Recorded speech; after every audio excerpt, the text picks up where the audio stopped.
to Satan, pray to Satan, pray to Satan. So bodybuilding has a really big niche fan base, sort of like Miss America, but unlike bodybuilding, when you stop somebody on the street to talk about Miss America, chances are they'll probably know what that is. And that's likely because most men aren't interested in watching big tanned oily steroid-abusing men dance around on stage, and most women aren't interested in watching big tanned oily steroid-abusing men dance around on stage because most women think bodybuilders look absolutely disgusting.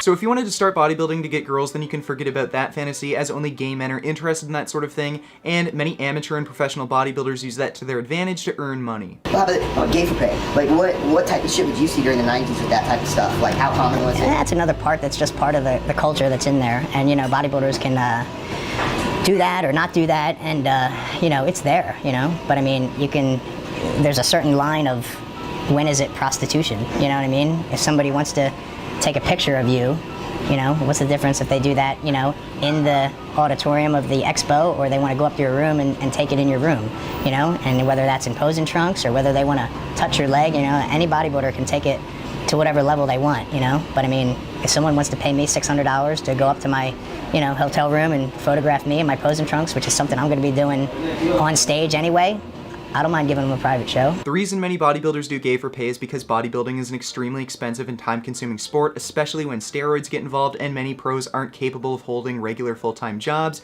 and gay for pay is a quick, easy way to make good money to pay for their food, personal training, and steroids. Yeah, because I mean, I was taking steroids for years, and then it seemed that once painkillers and Nubain kind of came onto the scene, it's a sneaky bad drug, you know, because you take them for some injury. As a bodybuilder, you're taking such an arsenal of drugs and injections, you know, what's this little Nubain shot that I'm taking, or this Vicodin I'm taking here and there. Ecstasy's fun with the right people in the right place, but There's a time and place for everything. yeah, but yeah, cocaine and meth, I mean, of course I've tried them before. And since these bodybuilders aren't afraid of taking harmful illegal drugs, they also aren't afraid of taking harmful illegal party drugs. And bodybuilding goes as well with ecstasy, cocaine, and meth, as well as gay nightclubs go well with ecstasy, cocaine, and meth.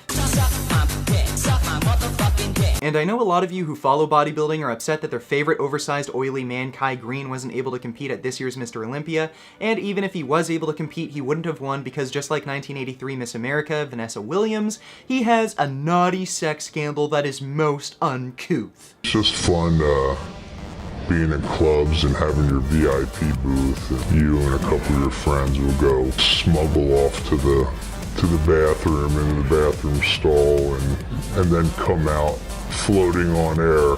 It just makes the music a lot better and makes life a little crazy. So bodybuilding is really nothing more than a fucked up male beauty pageant, with the only real differences being steroid use, gay for pay, and in female beauty pageants they actually care if you're somewhat intelligent and ask you questions. Some people out there in our nation don't have maps, and I believe that our education, like such as in South Africa and the Iraq, everywhere like such as, and now, I didn't make this video to be homophobic, and I do still support my friends who choose to do bodybuilding. I just want all of you who are getting into the sport to know what you're getting into, and to be aware that if you want to take things to the professional level, you will have to take harmful drugs that are probably illegal in your country, and it's also a gateway into other things, and you will likely have to do things you don't want to do for money. So for those reasons, among others, I don't ever recommend anyone compete in bodybuilding, and just keep things simple. Train hard, eat well, focus on actual health and fitness,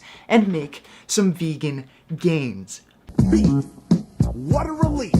When will this poisonous product cease? This is another public service announcement. You can believe it or you can doubt it. Let us begin now with the cow. The way it gets to your plate and how.